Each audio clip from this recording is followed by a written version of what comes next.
Yeah, we'd like to get in a rhythm as a team that wants to run the football, and you do that by controlling the line of scrimmage early, and a runner has to be aggressive in attacking the assigned hole, and make sure that he has the proper read. So coming into this ball game, that's one of the things we want to establish early is controlling the line of scrimmage, and our runners being violent and physical as they attack the line of scrimmage. Talked I think it was during camp about Isaiah's vision and how I think you guys saw some stuff on film last year. How's he done kind of taking those pointers you've given him and being able to find the right hole? He's better. He's a lot better.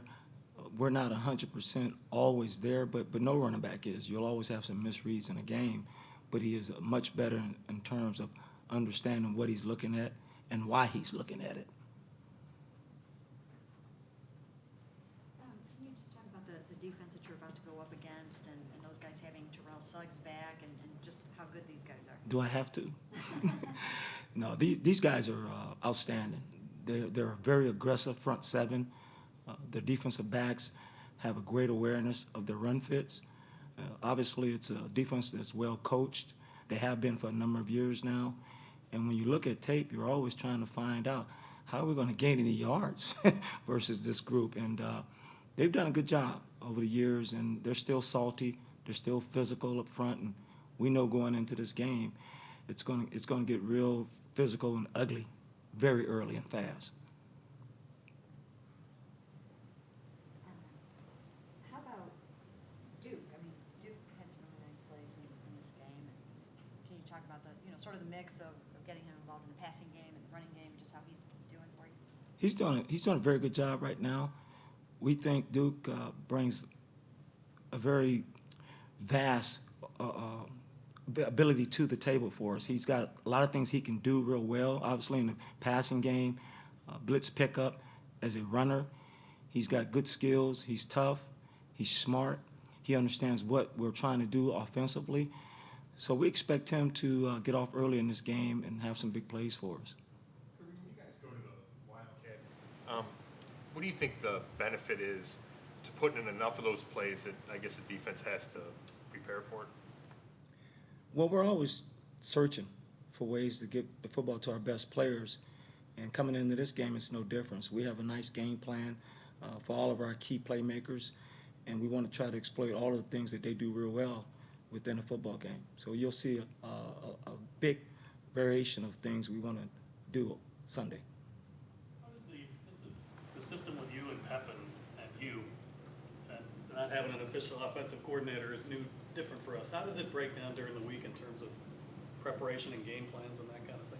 Well, we're all delegated things that we're supposed to do and have ready when it's time to meet, and that's what you do. Once the game is done and complete on Sunday, you come in the office Monday, you grade the game film, and then you start immediately preparing for your next opponent, and it's no difference across the league. So we try to have all of our things and areas completed by the time we meet with Coach, which is early afternoon on Monday.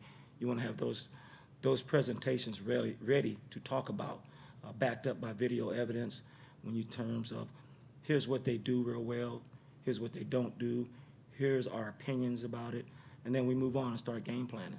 So who comes up with like the key running plays you're going to use? Is that you or is that a group decision? It's a group decision, but it's all driven through our head coach because this is his offense that we've all learned, and he's done a good job of coaching the coaches up on what he wants, and we take it from there and just try to make sure everything is the way he wants it. Coach, was there a common theme in the opener why the running game didn't get into the rhythm that you wanted it to get into this week? Well, when you play behind the chains, it kind of will affect the play caller and how he wants to call things. And we had some foolish penalties early in the ball game, and we kind of got unsettled a little bit. And when we did attempt to run, we didn't exactly blow them off the ball, and we didn't exactly put the ball in the right spot as runners. And so, therefore, you have to go to another plan, or you go to your second thought, because it's not as efficient as you would like it to be. Can you talk a little bit about you've got some new guys on the offensive line, and I'm sure everybody's trying to get to know each other, but how is that impacting your running game? It's not been a problem. We understand that it takes 10 people to make it work, including the runner, you know. So we're trying to make sure everybody's on the same page, everyone is stepping in the right direction, everyone has their eyes, their hands where it's supposed to be, and we're trying to go from there. We know that it's one step at a time. We're trying to be the most violent runners in the National Football League. We're trying to control the line of scrimmage. We're trying to knock people off the ball, and it takes time. It's a process, and our players have really bought in. We're trying to become the most physical team in this conference, and we're taking baby steps, and we've got a young group. They're trying to do things exactly the way we want them to do it, and we're getting there, but it's step by step. What makes the Ravens nose tackle so good, that Brandon Williams? Number one, he's the biggest man in the National Football League. At least he looks that way on film.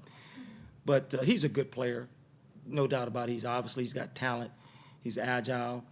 He's tough. He's physical. He's aggressive.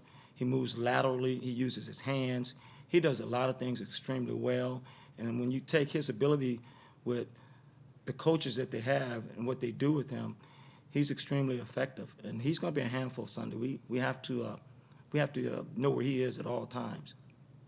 Coach, Hughes talked about, fullback being important in his system. How's Malcolm performing for you guys? He's doing a good job. Malcolm understands that a fullback in our system has to change our offense when he steps on the football field. He's got to come in the game with a fullback demeanor, that he's aggressive, he plays with aggression, and that he's the first one to strike people. I need a dirty truck driver when I'm out there. I don't need a guy who wants to catch a lot of passes and who wants to touch the football, although he has to do some of those things. We need a guy who's got an appetite for destruction, and that's his role. He knows it, and when he gets his opportunity, he's got to be willing to go mix it up. Is now showing enough signs of being that for you? Yes.